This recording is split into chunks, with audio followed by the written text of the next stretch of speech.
Hello, most awesome Sims 2 fans, and welcome to the channel. I'm your host, Tipsy Mommy Shark. Today, we are creating a few rental homes for my Strangetown, a neighborhood I almost never play, which could explain why the army suddenly is moving troops here.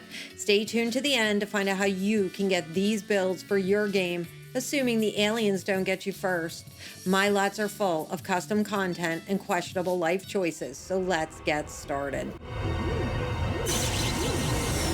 Each of my rentals are 2 bedrooms with 1 full and 1 half bath. They're created for my new Strangetown live stream Let's Play.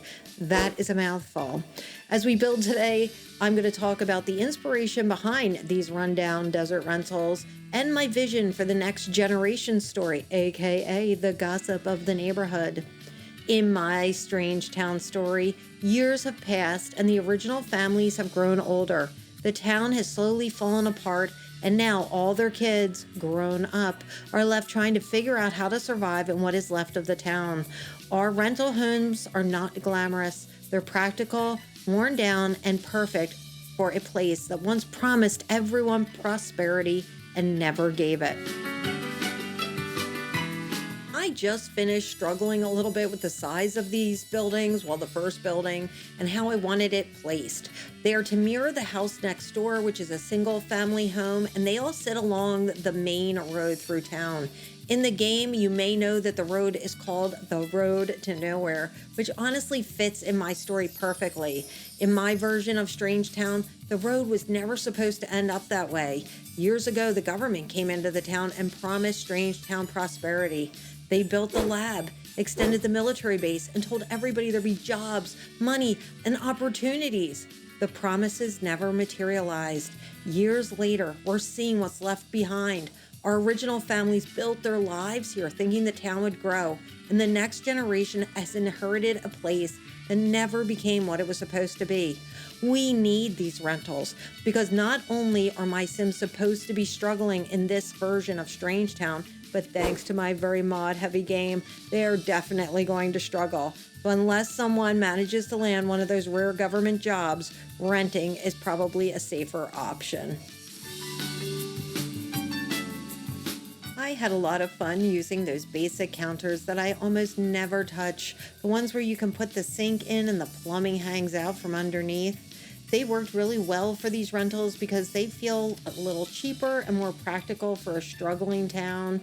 Honestly, I kind of love using something different for once. The downstairs ended up being mostly an open floor plan. Every time I tried adding walls, it felt chopped up and the house already is really small. Upstairs, I went with 1 main bedroom, a smaller secondary bedroom, and this is where I managed to squeeze in a full bathroom with just a little bit of finagling. Of course, I had to place the beds while building because I've learned the hard way that I absolutely cannot eyeball a bedroom size in this game. I imagine these rentals were originally meant for scientists, soldiers, or contractors coming into town, but when the funding dried up, the people who were already here just had to make do. When you build lots that are meant to be rentals, you do have to decorate them. Even though your playable sim brings along their own furniture, the game still needs the homes to have at least some basic furnishings so a townie sim can move in. So for these, I kept the decorating very simple, just the basics to make the home functional, because if I let myself get lost in every little detail, I can spend a lot of time doing that. And for this project, I'm not just building houses. I was building a story, a whole town, and I needed to keep things moving. These rentals probably weren't meant to be fancy anyway. They were likely built quickly when the people thought Strangetown was about to grow and the lab opened and the military base expanded. Temporary housing for all the workers who were supposed to be coming into town. This build will be available on my Patreon for free No membership required. Although, I am going to warn you, it comes with dangerous levels of custom content. The link will still be in the description below, and if you download it, I highly recommend you use the Sims 2 Pack Clean Installer. Even with the Clean Installer, I have had downloads cause issues and glitches and crashes in my games before, or sometimes the custom content doesn't come through properly. This actually happened to me recently. I downloaded a lot for this very town and was so excited not to have to be decorating all by myself. But when I placed it in the game, most of the custom content that made this lot so adorable was missing. Let me bring your attention back to the build for a moment, because this lot is meant to be twinsies with the first house. In a second, you're going to see me struggle with the upstairs window they refuse to place properly. In order to fix this, we're going to make sure our move objects cheat is on, delete the front wall, place those windows anyway, they're going to float in midair, and then redraw the front wall, and voila! Perfectly placed windows. Next, we're going to go back to speaking of things that weren't quite working. I was thrilled to have the shack even without its custom content. I fixed it up and got it working properly and moved Nervous Subject and a young friend of his in. She is one of Pascal's curious twin daughter. Nervous used his inheritance from his mummy to buy what used to be called the old bovine farm. Back when Strangetown thought tourists may be coming to see the alien crash, the farm sold little trinkets and souvenirs right across from the hotel. Now the army says aliens don't exist and there was never any crash. Nothing happened here, and stop asking questions. The hotel sits run down and mostly empty. The little tourist farm has now reinvented itself, which brings us to Nervous, who has turned the old tourist attraction into, let's call it something darker, although he will still sell trinkets to the rare visitor. I'm copying the layout from the other rental. In my mind, these homes were built by the same contractor at the same time, trying to get them up as quickly as possible during our town's short boom period. As a builder's daughter who worked for him for years and now a realtor, I can tell you that's actually pretty realistic. Even in today's economy, most developments have only about 4 basic floor plans, and then a buyer can pay for upgrades or changes during a building process. Since these places are on the road to nowhere, I'm pretty sure the upgrade package was canceled right around the time the government funding disappeared. You can almost imagine these houses being built when everyone thought the town was about to take off, when it was exciting, yet before anybody had the money in hand, and then things just dried up. The kitchen and bathrooms are basically the same in both houses. Even the blinds are the same in both.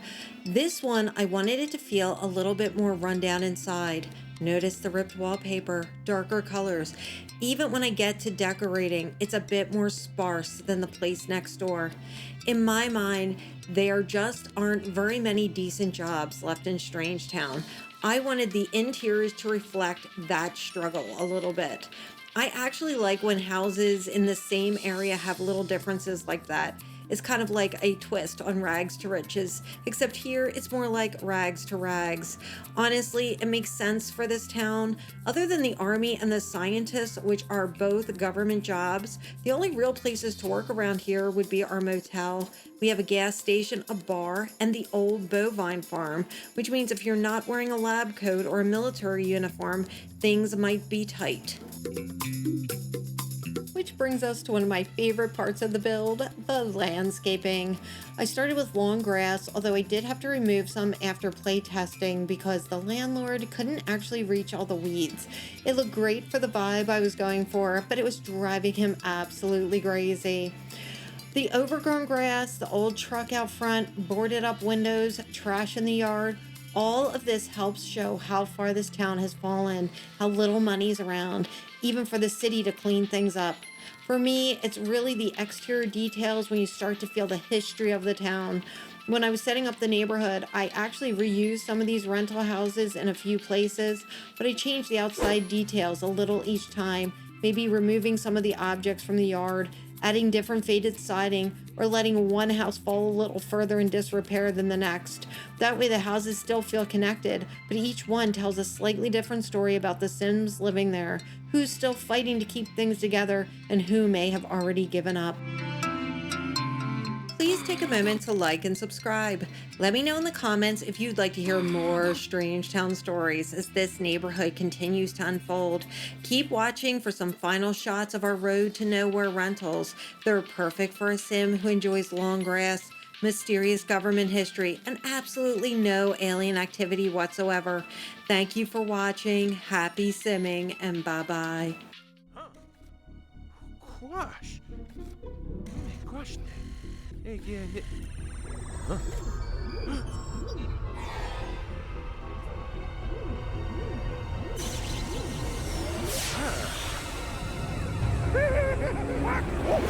Ah.